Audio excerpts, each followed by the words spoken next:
You're listening to this podcast, so I know you've got a curious mind. Here's a helpful fact you may not know yet. Drivers who switch and save with Progressive save over $900 on average. Pop over to Progressive.com, answer some questions, and you'll get a quick quote with discounts that are easy to come by. In fact, 99% of their auto customers earn at least one discount. Visit Progressive.com and see if you can enjoy a little cash back. Progressive Casualty Insurance Company and Affiliates. National average 12-month savings of $946 by new customers surveyed who saved with Progressive between June 2024 and May 2025. Potential savings will vary. This episode is brought to you by Indeed. Stop waiting around for the perfect candidate. Instead, use Indeed sponsored jobs to find the right people with the right skills fast. It's a simple way to make sure your listing is the first candidates see. According to Indeed data, sponsored jobs have 4 times more applicants than non-sponsored jobs. So go build your dream team today with Indeed. Get a $75 sponsored job credit at Indeed.com/podcast. Terms and conditions apply. You heard of this thing, the 8-minute abs? Yeah, sure, 8-minute abs. Yeah, the exercise video. Uh-huh. Yeah, well, this is going to blow that right out of the water. Listen to this. 7-minute abs. Live from Joe's mom's basement, it's a special episode of The Stacking Benjamin Show.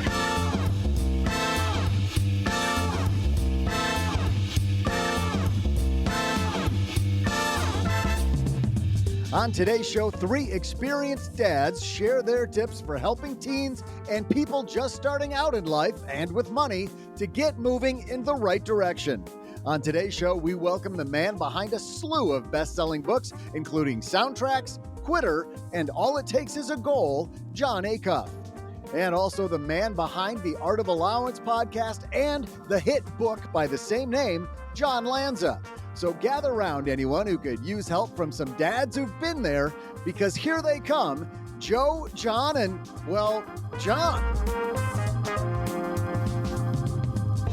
Hey, everybody. Welcome to a joint episode of the Stacky Benjamins and the Art of the Allowance podcast. I'm here with my special co-host, Jon Lanza, who's the chief mammal over at Art of the Allowance. How are you, Jon? I am good, Joe. This is really exciting to be doing this double duty here. I know. It is so wild because as dads, we have a lot of different fears around money. And one fear is that our kids are not going to make it, and it was my fault, right? Yeah.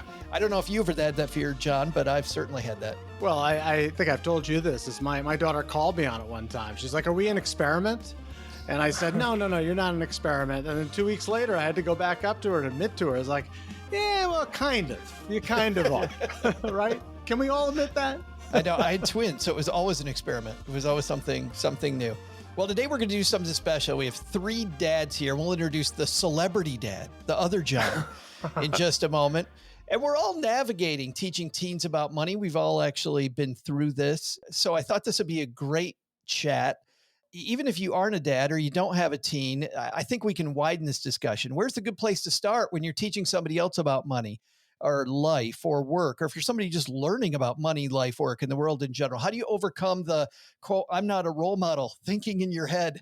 And what do you do to help your teens through tough situations with money, with work, et cetera? What are some of the constructs your teen or you, frankly, can use to get to a better outcome? So that's kind of the mission. And Jon, let's introduce our 3rd guest, the celebrity guest. He's a Jon, joined us early this year with he's a Jon does not sound. Yeah, no, that's not the best. In some circles, that would be. Yeah, we've had a tough go at it. We've done some good things and some bad things with this name. Yeah, he's not that type of Jon, but he's a Jon, joined us early this year with a great 2024 kickoff episode about purpose and finding your way. Kind of going to continue that today. You've seen him on stages around the country. You've read his books. Heard him here before Jon Acuff joins us. How are you, buddy? I'm great. Thanks for having me again. Looking forward to this. Well, gentlemen, I'm so happy you both are here with us, and I can't wait to get this started. You know, on Stacking Benjamins, we have some sponsors that make sure that this is free so that our stacker family doesn't have to pay a dime to listen to what I think is going to be a pretty epic conversation. We're going to have 2 of them right now before we kick off the show. We'll be right back. In business, there is no room for guesswork. Every shipment matters. Every deadline counts. And when you're trying to keep operations running smoothly, The last thing you need is uncertainty. That's why reliability is at the core of USPS Ground Advantage. From the moment your package is first scanned in, it moves through a secure nationwide network, aiding in a timely and accurate delivery. You get near real-time tracking so you can keep up with your shipments. And with affordable upfront pricing, there are no hidden fees or surprise surcharges to throw off your cost sheets. It all adds up to predictable deliveries you can depend on, because knowing your logistics are handled lets you focus on everything else, your customers, your team, and the future you're building. Visit USPS.com/Ground Advantage to start shipping with confidence. USPS Ground Advantage. We mean business. Dell PCs with Intel Inside are built for the moments you plan and the ones you don't. They're for those all-night study sessions, the moment you're working from a cafe and realize every outlet's taken, the times you're deep in your flow and can't be interrupted by an auto update. That's why Dell builds tech that adapts to you. Built with long-lasting batteries so you're not scrambling for an outlet, and built-in intelligence that makes updates around your schedule, not in the middle of it. Find technology built for the way you work at Dell.com/Dell PCs. Built for you. Jon Acuff and Jon Lanza joining me. Let's get this party started.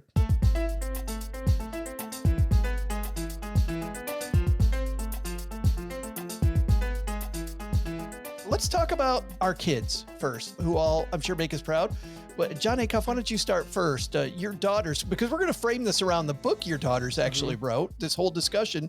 Tell us about your kids. How old are they? How's life going for them? Well, one is 18 and one turned 21 3 days ago.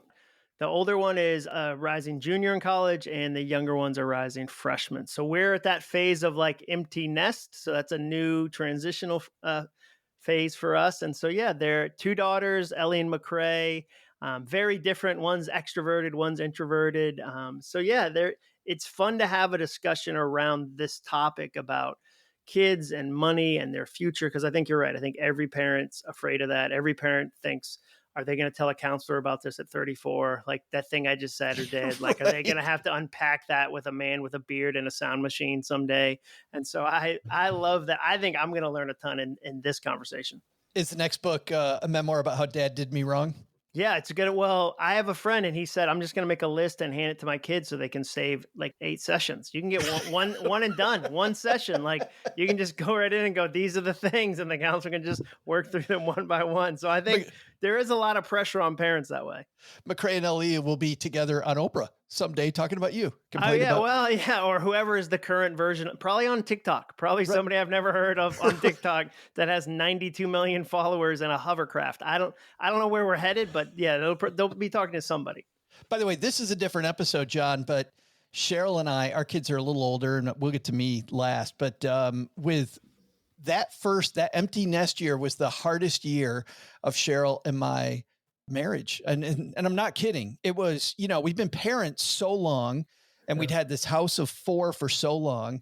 And we kind of had to go through the valley of not sure if we're going to make it before now. I feel like our marriage, our relationship is stronger than ever.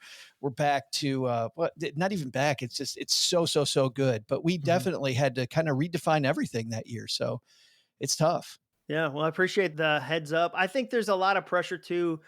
Where we put pressure on kids is where we go, your 20s are your best. They're the best of the best. And like, no, they're not. Like anyone who's ever lived through they're not the best years ever. And I think the same is true of empty nest. I think there's a lot of gaslighting where people go, oh my gosh, you're just going to be making out constantly. This is going to be constant making out. Oh my, here we go. And I think you're right. I think you do redefine things. You learn new things. It's a transition. So I feel that excitement, that tension, that here we go on the next adventure. Jon Lanza, tell us about your kids. Well, it's weird because we're in the same position as Jon, right? We have a 21 and a 19-year-old, Quinn and Kellen, and one's a rising senior and the other one is a rising sophomore. But we're making out all the time now that they're gone. So Yeah, I don't know what he's I don't know talking what you about. guys are talking about. I mean, Yeah. my wife and I, of course. It's John feels bad that he had to put on pants for this podcast. I was going Right, to say, I mean- we're sorry to break up the makeout sesh, John L. one day is just better than the next. Yeah, sweeter, just sweeter than everyone. The rose grows stronger. It's crazy. The empty nest time is an odd time because you do have a lot more time on your hands and you do have to figure out things. We actually started an empty nest club for friends to get together and sit around having a brew or two or having some wine. And it's a good way to kind of get all of us together, all the people, once you stop making out and you can get out and go somewhere, then it ends up being a good chance for people to kind of get together and chat and figure out what's the next stage of life. Yeah, what does the next 30 years look like? Let's talk about it. Right. John, are yours daughters too? I have 2 daughters, yes. You have 2 daughters, so Let's go, girl dads. Let's go. Exactly. I know. Exactly. I feel like the odd man out because I have a boy and a girl, both 29. My daughter's 7 minutes older, Autumn. And what's interesting about my kids is much like the two of you. My kids are very different from each other. They're both very successful, but in very different ways. And I feel like they came out of teenage years with a lot of money smarts that I didn't have, which was pretty cool. There were a lot of things that I wish I would have done differently, but there's also a lot that we did right that we can talk about today. But let's dive in.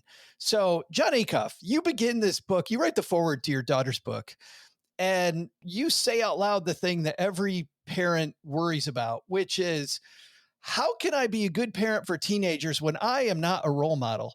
Like you say, I was so bad at high school wait for it. I was even worse at college. Like if you want to know how to make a snow cone, I was your man. Yeah. But besides that, there was like, how do you look at your daughters and go, oh, I've got a lot I can teach you during these formative years when you don't feel like you knocked it out of the park yourself? I think one, it creates empathy. So automatically, I think everybody likes to know they're not the only one who's got a challenge. So as a parent, where you share a challenge, it makes them go, oh, you too? It makes you human. When you're a parent, you're almost not a human. And then when you share like, no, I blew this situation and I missed a deadline for a scholarship and I didn't get the scholarship, whatever the story is, I think it makes you human. The second thing is the tension for me with parenting is that there's a real temptation when you're in your 40s and maybe you've had some success and you've turned some things around to want to prevent your kids from having those same bruises.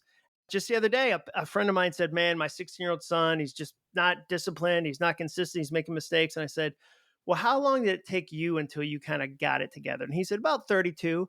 And I said, well, no offense to your amazing parenting. You might cut off 2 years of his journey. You're not cutting off 16. So I think we have to, as a parent, be open-handed with the advice, walk alongside them, be willing for that. No parent wants to see their kid make life harder than it needs to be, but sometimes people just do. And you go, no, I can save you a year on this. A silly story would be the other day, one of my kids couldn't find their car keys and we have a drawer that is designated for the car keys. And I said, if you'll just put them in here. And my wife was in the room and said, it took you 10 years of our marriage to finally start using my drawer.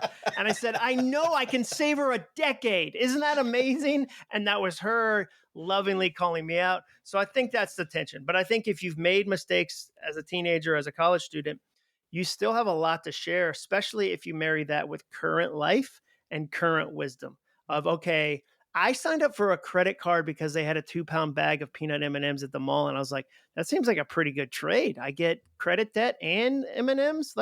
Why wouldn't I do that? So I can tell that story and then go, so don't do that thing.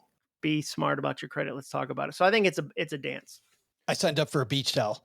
Yeah. It's funny. I ended up being a representative of American Express for a number of years, but I was like, you guys don't do any due diligence because I'd wrecked your credit card when I was in college. I destroyed it. John Lanza, are you equally as open about your failures with your daughters? Yeah, I mean, I think what John said makes so much sense. It's just as parents, well, one, you feel that imposter syndrome. That term is thrown around a lot, but as a parent, you could feel that kind of almost every day. And we do have this wish to kind of prevent the bruising, but really they have to encounter those bruises on their own. Like we can talk to them about what we've gone through. And I like what John's saying is like, the idea is we want to save them a decade or we want to save them some time. But ultimately, we all learn through our own experiences. But providing some context and giving them some of our, what went wrong, what went right, that helps them so that maybe their experiences can be a little bit more fruitful, let's say. Because I think we're all fighting that as a parent, this idea of being, are we really prepared for this? Because who is really prepared to be a parent? And it's a challenge. I think that's great that your weaknesses then, Jon Acuff, really become your strengths. Like, hey, I've been through this. I totally mess this up. Let me help you not mess it up. Oh, yeah. And just like you can say, I was a knucklehead here, so what? I wish I had done it this other way. And I think it's different depending on the kid. I think certain kids will go, okay, I'll try that immediately the way you said to do it. I think other kids are like, I love you, but I'm going to try 3 different ways. Even if you think the one way is the best way, I'm going to try these other 2 because I want to walk my own path there. And that's the other thing is that how often have we all taken advice immediately and instantly? Like I always joke, if we took advice immediately, there'd only ever be one issue of men's health. Like we haven't invented new abs. There's not an additional ab where they're like, hey, no, seriously, there's a new leg you've never had before. This episode, like every issue is the same. It's 7-pack abs, not 6-pack. We had the info for 100 years, but we're still like, no, there's a new issue with a different vitamin you've never heard of. And I try to have empathy with anybody I talk to about like, hey, I think you should try it this way. If they try it a different way, then that's just the path they're on and they're going to learn at their own speed. So yeah, I think it's fun to have a lot of empathy, especially with parents, because you can pretend you control things when they're young. You lose every illusion of that as they get older. And you know that better than anybody. Like you don't control if they fall in love and get married to a great person. Like you can impact that and teach to that. But like, I didn't control if they had great friends in high school or if they got asked to the prom. When you have an 8-year-old, a 10-year-old, you can kind of do play dates and think you're shaping their friends. But I think the older your kids get, the more open your hands get. Otherwise, like I didn't know I was a control freak until I had teenagers. I just thought I was a fan of certainty. And then I was like, oh, okay, I'm going to really have to open my hands. And I think you go through that as a parent. That's tough for a control freak. Yeah. When you say certainty, it's so funny because I forget who said it, but someone said, certainty doesn't age well. And that's a good line. I always think about that when I interview folks on my podcast. There's so much more confidence in the parents of kids who are not teens yet. And I'm thinking to myself, it's great. But you haven't gone through the gauntlet yet, right? And it's adorable. That's what's exciting here. They're like, this is how it'll go. Yeah. It's adorable. Yeah. Well, and but that's so like precious. Anybody who has a toddler and then tells a teenage parent, like, I wouldn't let my kid do that. And you go, oh man, your kid's going to get a face tattoo. I can already see it. Like, this is where you're like, so I think and I would say I always think like I had more confidence and less intelligence in my 20s. And now, in some ways, I have less confidence because I've seen a lot of things and I know the challenges, but I have more wisdom. And so I go, well, let's see how that happens. Where like, if you asked me at 26 for parenting advice, I would have been like, oh yeah, I got that. And I didn't have it, but I saw an open mic and I was young and was like, I could totally figure it. Like if you asked me for hang gliding advice, I probably would have answered that too. That's more of an ego thing than anything. But I think you learn as you go and you hopefully have more patience for yourself, for other parents. Well, now you know how much you don't know. Oh yeah. And it's oceans. It's absolutely. And I think the older you get, the more you realize like a lot of your information is niche based. Like I know I can geek out on certain topics because I've done 25 years in them. And I know there's other things that and you can tell when somebody hasn't. Like you can read a book and go, oh, this person wrote this with their hands, not their heart. Like they don't have the heart experience for this. And it sounds right. Like it's technically right, but they haven't lived it. They don't know anybody who's lived it. And it just feels two-dimensional. Yeah. I remember working in my 20s and I was in this kind of office pool area. And the question came up, do you think you could land a 747? I said, oh yeah, no doubt about it. Because I had ridden with my grandfather in his private plane, right? So I'm like, I could figure it out if I'm sitting there. Those planes fly themselves. I did Flight Simulator. Yeah, exactly. Was this a button? Is that cruise control? It's fine. And then I think now I'm like, these planes probably fly themselves to some extent now, and there's no way I would say that I could fly one of those planes. Have you seen the And amount you're of right, knobs that are in there? Like, have you ever turned your head left and been like, there's a lot of buttons, dude. It's There's not a just lot of one big buttons. red button that says, fly me almost to the airport, then I'll take over. I think it's jam-packed with knobs. Your daughters begin the book, John, by asking this question: is it going to be on the test? Is it going to be on the test? And in other words, is this going to be something I need to know later in life? And actually, it's funny, they draw a distinction between those two questions. No, there never is actually a test, so it won't be on the test. It doesn't, that part doesn't matter. But will it be on the real life test? Yes. But how do you guys, this is the thing I always struggled with my kids when they were teenagers. And I know a bunch of our fans that have kids struggle with this.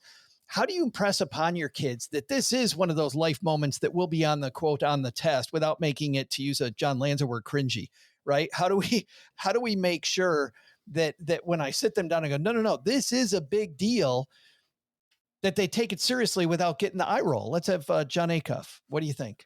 A lot of it for me is repetition. Like, I don't talk about money to my kids one time. I talk about it a lot of times. One of the things we've said in our house for years is, if you want a kind 16-year-old, teach a 6-year-old kindness and give them 10 years to practice. So for us, the runway is long in those years. Where, take the topic of money, like, we talk about that a lot, because if you don't, it becomes secretive, and what I'd call a soundtrack, a repetitive thought, broken soundtracks develop.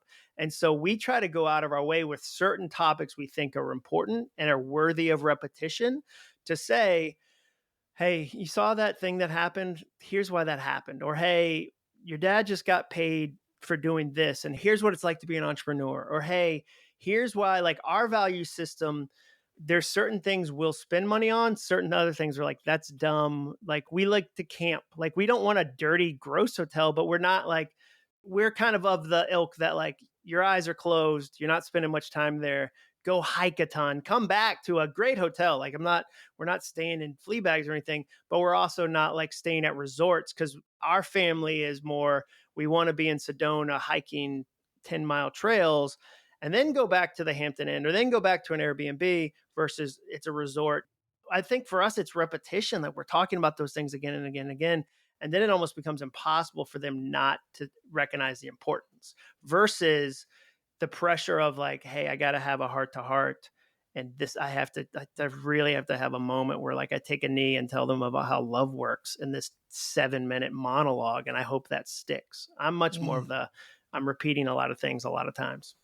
To expand on that, when my kids were having a really difficult time about something, I would have to, because being a busy guy, you guys are busy guys, I'd have to put it on my calendar to make sure I circle back in a week to get that repetition. Oh, yeah. Because there are a few times where I messed it up and I'm like, I need to go back to Autumn, my daughter, on this and really follow up. And I didn't do that soon enough.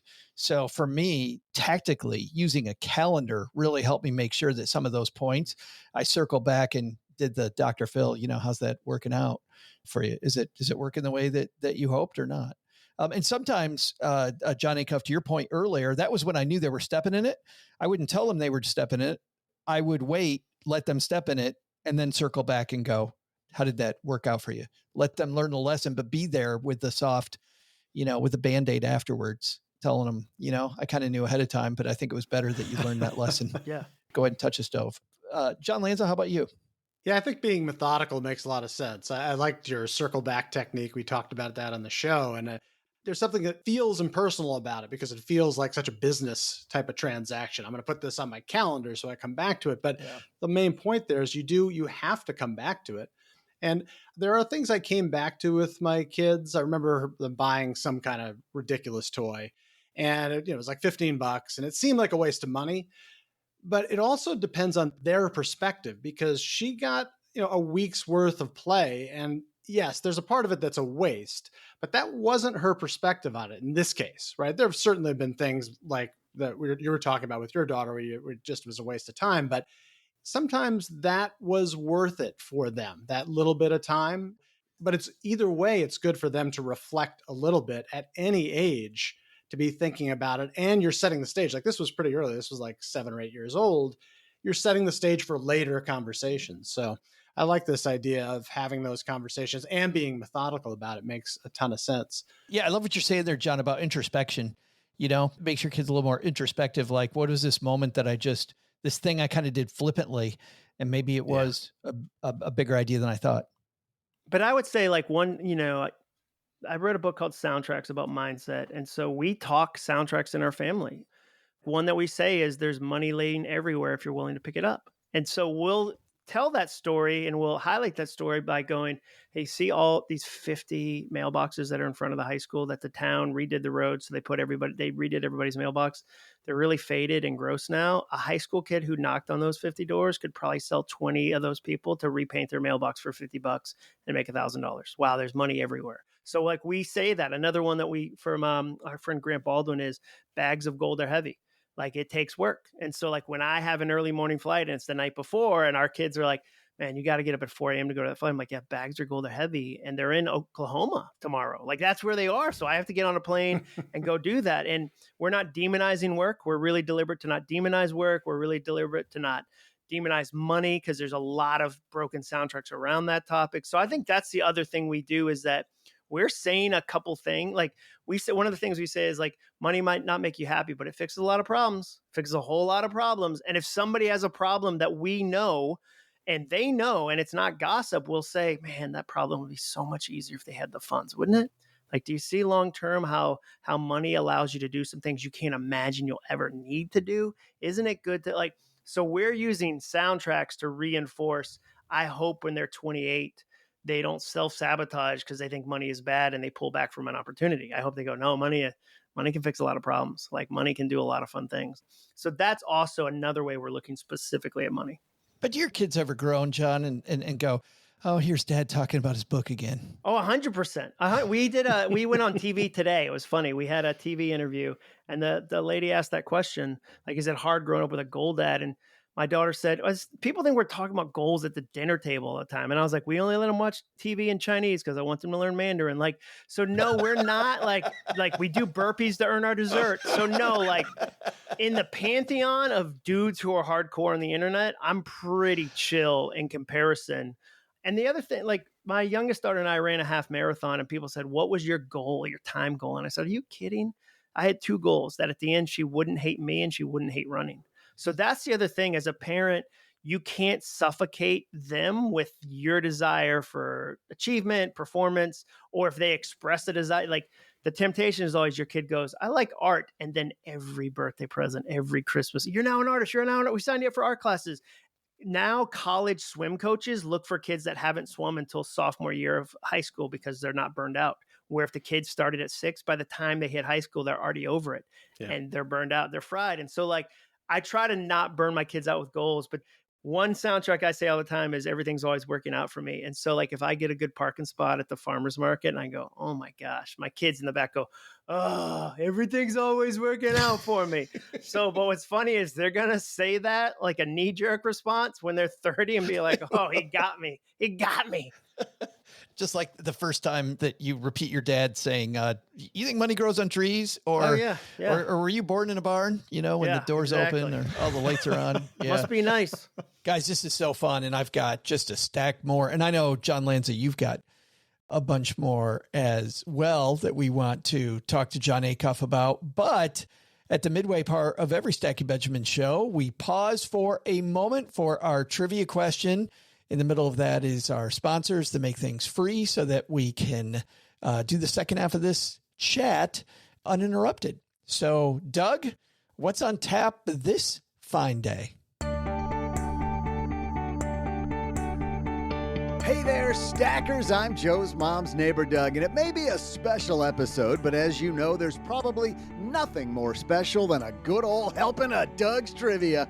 Try this on for size with a teenager. It's great to have goals, but what are the 5 characteristics of a good goal? I'll give you a hint. The first letters spell out the word smart. I'll be back with the answer right after I go give the Johns name tag so I can tell them apart. Insurance isn't one size fits all. That's why drivers have enjoyed Progressive's Name Your Price tool for years now. With the Name Your Price tool, you tell them what you want to pay, and they'll show you options that fit your budget. So whether you're picking out your first policy or just looking for something that works better for you and your family, they make it easy to see your options. Visit Progressive.com. Find a rate that works for you with the Name Your Price tool. Progressive Casualty Insurance Company and Affiliates. Price and coverage match limited by state law. You didn't start a business just to keep the lights on. You're here to sell more today than yesterday. You're here to win.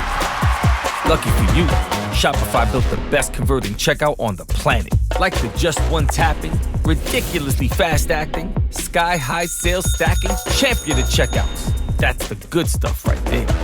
So if your business is in it to win it, win with Shopify.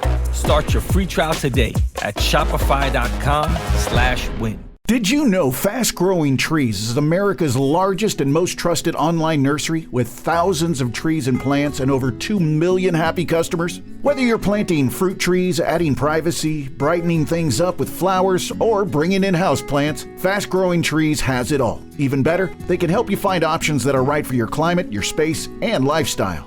Click Order Grow. Every plant arrives healthy with the Alive and Thrive guarantee straight to your door. So if you're ready to get planting, this is the moment. Right now, they have great deals on spring planting essentials, up to half off on select plants. And listeners to our show get 20% off their first purchase when using the code WWO at checkout. That's an additional 20% off. Better plants and better growing at fastgrowingtrees.com using the code WWO at checkout. Fastgrowingtrees.com, code WWO. Now's the perfect time to plant. Let's grow together. Use WWO to save today. Offer is valid for a limited time. Terms and conditions apply. Go to growingfasttrees.com for details.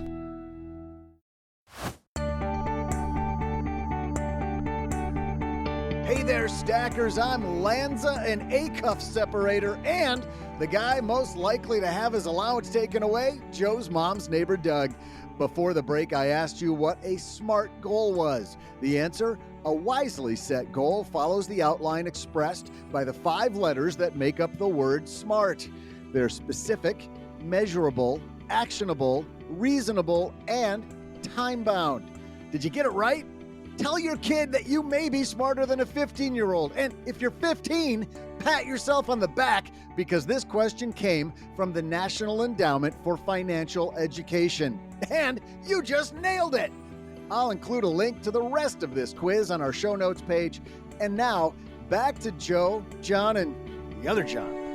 Let's talk about a key concept from early in the book, Jon, because your daughters go into this idea about big moments and listing big moments. You and I talked about this around New Year's, and it was a great way to frame 2024 for our Stacking Benjamins listeners. Talk about this idea of listing your big moments when you're a teen. Yeah, so a big part of that is self-awareness. You're trying to do an exercise that gives kids a little bit of insight into things they love. So the best moments list is that chance to say, hey, what are the things that really light me up? If I paid attention, if I was a little deliberate, what am I noticing that I really love? And as a parent, you help the kid do that. As an adult, you do that on your own. It can be a solo activity. But an example of that would be when my youngest daughter comes home she's like an assistant at an art studio, and it's 8-year-olds, 9-year-olds, 10-year-olds doing art lessons. She's bursting with joy. She is lit up. And so we, as a parent in that moment, will try to be a mirror and go, hey, do you notice that like when you're around kids and there's art involved and you get to teach them a little bit, like, man, that really lights you up. We should put a little pin in that. We should write that down on a list of like things that light you up, so that in a couple years, when you're looking at majors and you go, I think I'm going to do a business major where I'm in marketing and I'm in a cubicle by myself, we could go, wait a second, remember that thing that lit you up? Or my older daughter, more introverted, she loves swimming. That's the best moment for her. And so then we might unpack that and go, what's true about swimming? Boy, it's a very introverted activity. You can't even hear people. You are encased in water. It's the ultimate introvert's activity. Where my other daughter, who is an extrovert, we go, you're really community-based. Looking at the sports you have access to, I think cross country, they have a good team. They have, a group of girls that run every day together. Like that really fits your personality. So I look at the best moments exercise as a chance to reflect back to your kid some things they might be missing. It's that old line, it's hard to read the label when you're inside the bottle. And I think as a parent, we're trying to reflect things back to our kids. One of the things I did want to say about this best moments list that I really did like is that the difficult part for our kids, we think it's great. We say you have the whole world is open to you. You can travel anywhere. You can be anything you want, but that is paralyzing. It's this kind of paradox of choice. And by implementing this idea over time, having this moments of list, then we're going back to this idea of reflecting. They have access to something they can look at to find what it is out of this seemingly endless menu that is going to actually light them up. And I love that term that you use, which is lighting. That you want to find the things that really light them up. So it's a great way for them to kind of figure out where they're going in life. I don't know if either of you have read Dan Gilbert's Stumbling on Happiness, but it was similar to this, which is you say that what a kid should do is find an adult in their life that is doing something that they really like to do, or is living a life, or has just a disposition that they like, and interview them, find out more about them. And that's very much one of the big findings that Dan talks about for adults. It's like, if you want to be happy, try to find the people that seem to be doing the things you like to do or are the kind of person you want to be. So I like that advice that you share in the book as well. Well, and I think what's fun about that is I tell my kids all the time, the adults love to help kids that ask questions like that. I was talking to somebody yesterday. There was a 24-year-old that I took to coffee a couple of times and gave him some books to read. And because he was a killer, like he was in it. He had a job. He was flipping Jordans. Like he had just an entrepreneur. He had a full-time consulting position, just rock star. And I couldn't help him enough because he was like, hey, I'm hungry. Where I joke with my kids, if a 54-year-old asks me that question, I go, yeah, there's a lot of books. Like, you're a grown adult. You can figure out a lot of this. We're like a 14-year-old that goes, I want to write a book someday. You've written some books. Would you tell me like 3 things I need to think about? Adults can't help, but can't wait to help that kid. So I try to get my kids to understand that's an asset. Like my friend's daughter just opened up her own boutique and she's 20 and the mayor was coming to do a ribbon cutting at it. And I said, make sure you mention your age. And she was like, what do you mean? I was like, that's one of your assets. You're a young female entrepreneur. That's amazing. Make sure that if they do a story about you, that's something you mention, because adults love to support a 20-year-old female entrepreneur who's daring to do a boutique. That's an asset. So I think age is also an asset that I try to get teenagers to see versus I'm just a teen.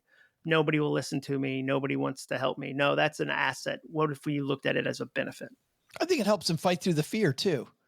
Because I think John Lanza, I think you're right on. I mean, I remember myself being a teenager and being a dad of teenagers. Like there's a ton of fear during that time. It's bewildering. It is. Yeah, but like John Al, you pointed that out. Just even if you've done this parenting move we've all done, the amount of colleges you didn't know exist that are all number one in something that mail your kids. They're like, you've never heard of us. Did you know we're number one in redheaded people who attend schools with engineering departments? Maybe that's for you. And you get a stack. And so the paradox of choice, I love that you pointed that out, John. I have to ask this, Joe. I have to ask John something, because the problem here, I'm thinking like other parents listening are probably thinking what I'm thinking, which is, okay, that's good advice to give to your kids, right? But how do you do it in a way that they don't roll their eyes? Because it's not easy for a kid to have that conversation with an adult. Adults seem to be intimidating. So any advice in that area? Yeah, I mean, I think one is you're going to have it a lot.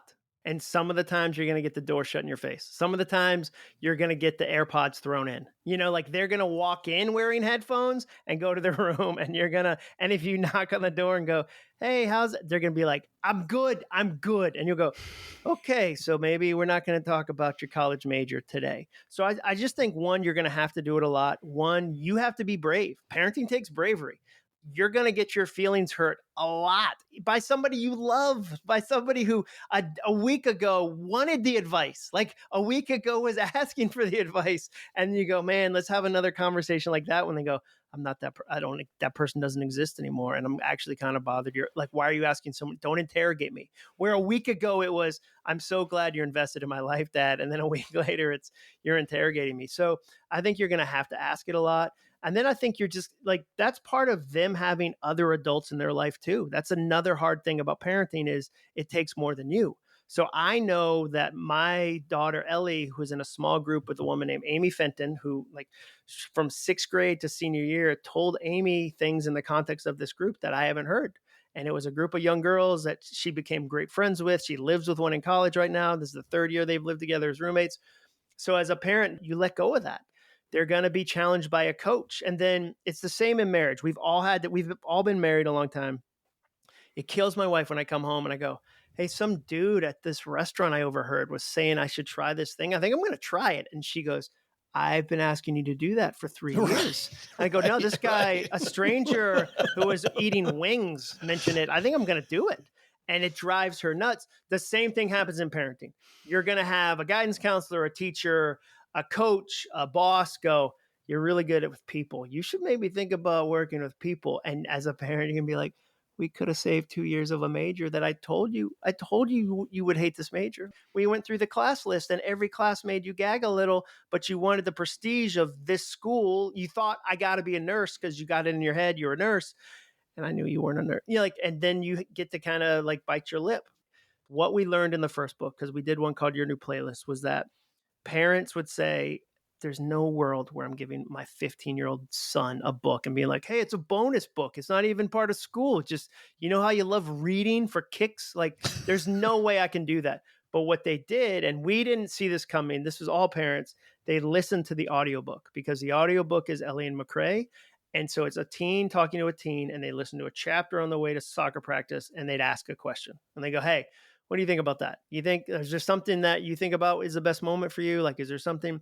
And that changed everything when how we thought about the book. Now we're like, okay, if the audiobook is what's out there, great. Because I'd be Pollyanna and fake if I was like, John L., I don't know what you mean. It's hard to parent. Like, it's been very, like you saying you make out all the time. Like, it'd be callback to an earlier joke. That would be so unkind for me to tell parents. It's just easy. It takes like an hour. Why are you even making it so hard? Kids are magical. I want to go back, John, to you talking about the fact that there are other adults in their life. And I do think there's a lot of stuff I missed up, but there's a lot of stuff that Cheryl and I, my spouse and I, got right. And one thing was helping them find those other adults, knowing they're not going to learn from you. I'm very lucky that I get to interview and speak with people like the two of you. And I know these people that are really good at money habits. And, you know, Dad starts talking to them about money habits. They kind of roll their eyes sometimes. I don't know about you guys, but my kids certainly did. Yeah. So instead, I introduced them to some people that I thought they would really like, specifically Aaron Lowry, broke millennial, who was much closer to their age, and Scott Trench, who wrote a great book. He's now the CEO of Bigger Pockets and wrote a book called Set for Life. And I gave them both of their books. I introduced them to their work. I didn't impose upon my friends, Aaron and Scott, and say, talk to my kids. Didn't do that. Just gave them their books and say, you know, these are people that are closer to your age that you could learn from. My daughter ended up becoming a huge fan of Aaron Lowry's and read everything and all this stuff. To your point, Jon Acuff, my daughter would come back to me and go, oh my God, Aaron said this stuff. And it's the same crap Cheryl and I have been telling her for 5 years. But the fact that Aaron said it was a huge win for all of us because Autumn learned it and she didn't have to deal with the eye roll of Dad and Mom. We've got just a few more minutes. And John Lanza, you do something really cool on the Art of Allowance podcast.